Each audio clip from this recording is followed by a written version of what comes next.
ये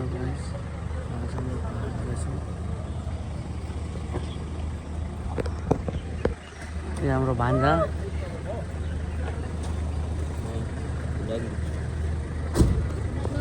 के भान्जे हामीले पहाड जाँदैछौँ आज।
सो गाइस मजाले म बाइकमा पछाडि बसेर अनि बिनासँग मजाले चिसो चिसो मौसममा पहाडतिर लागेँ। अनि पहाडतिर जाँदाखेरि गोदावरीतिर पुगेँ। अनि गोदावरीबाट माथि जाँदा जाँदा यस्तो राम्रो भ्युज थियो। अनि बुद्ध भगवानको मन्दिर अनि पुल आएपछि राइट साइडमा त पुरा मान्छेहरू भ्लग बनाउँदै टिकटक बनाउँदै गोदावरीको पुलमा भाइरल पुलमा धेरै इन्जोय गर्दै थिएँ।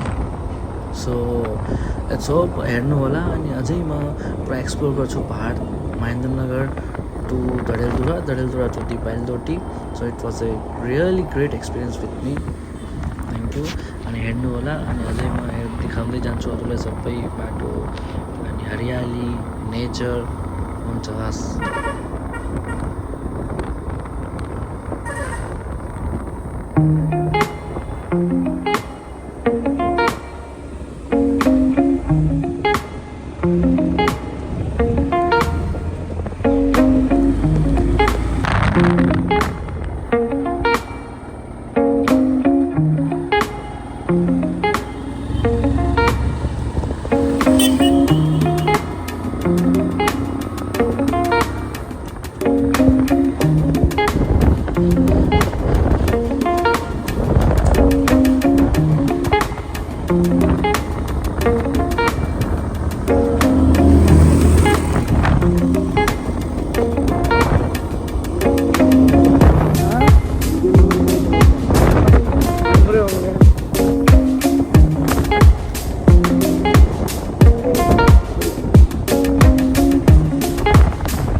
सो फाइनली म पुगेँ अब सहजपुर धेरै राम्रो ठाउँ रहेछ अनि त्यहाँ धेरै सामानहरू किन्न पनि पाइन्छ अनि धेरै ब्युटिफुल ठाउँ अनि चिसो ठाउँ।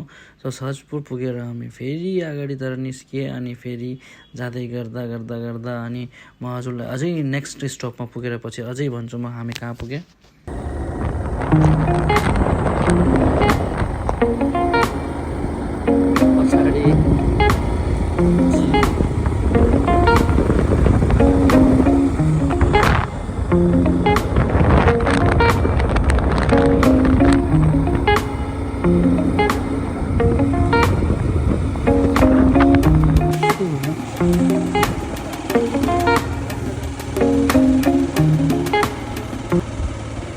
सो गाइस अचानक यति ट्राफिक हेरेर बोल्दा म झक्क बढी यत्रो बिचमा बाटोमा पाहाडमा यति किन ट्राफिक भएर अनि ट्राफिक हेर्दा हेर्दा गाडीहरूको त लाइन थियो अनि मेरो दिजु मेरो भान्जाहरू पनि ब्याक साइड आउनु हुन्थ्यो।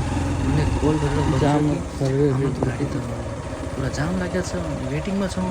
हामी फेरि बिनाजु र म अनि बाइकमा जाँदा जाँदा अगाडि चाहिँ के हुन्छ भनेर हेर्छु त सबै मान्छेहरूलाई सोद्धाखेरि त मान्छेले भन्यो कि एक्सिडेन्ट भएर रहेछ अनि एक्सिडेन्ट भएर हामीले सोद्धाखेरि मान्छेलाई के धेरै क्षति त भएन के गाह्रो त भएन भने के भएन अनि अल आर सेफ अनि धेरै एकदमै ठुलो दुर्घटना भनौँ गर्न बाँच्यो। अनि यसो हामी अगाडि जाँदा जाँदा बिहानजुहरूमा मजाले बाइकमा हेर्दै बाइक भएपछि अलिकति सजिलो पनि हुँदो रहेछ अनि पाहाडतिर अनि हामीले मजाले यता धेरैको रोड क्रस गर्न पनि पाइयो अनि छिटो जान पनि पाइयो।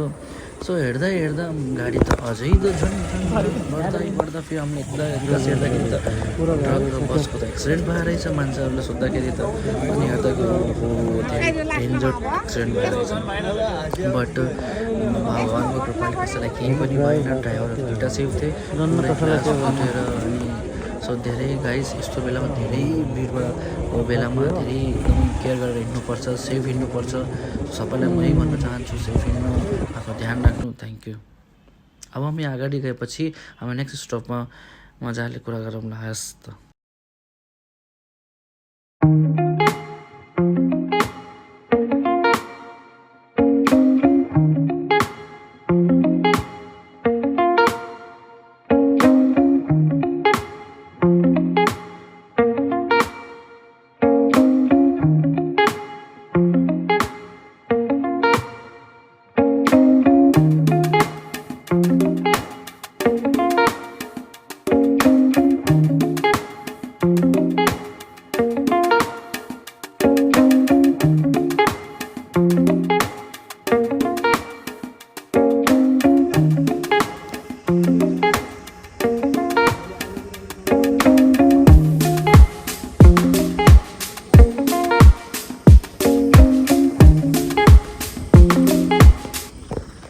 So finally guys we reach Budhar अनि बुढर पुगेपछि हामीले अलिकति पिनट खाएँ बिनाजुर मैले अनि मजाले बुढरमा पिनट खाएर मजाले घाम तापिरहेको थिएँ अनि सडन्ली मैले ब्याक साइडमा एउटा दामी सिन हेरेँ पुरा पानीको ताल अनि धेरै राम्रो लाग्यो। हामी फेरि आफ्नो जर्नी कन्टिन्यू गरेँ अनि कन्टिन्यू गर्दा गर्दा गर्दा मजाले आनन्द लिँदै बुढरको अगाडि जाँदाखेरि अनि नेक्स्ट स्टपमा म हजुरलाई भन्छु एकदम स्पेसल स्टपमा हामी जाँदैछौँ।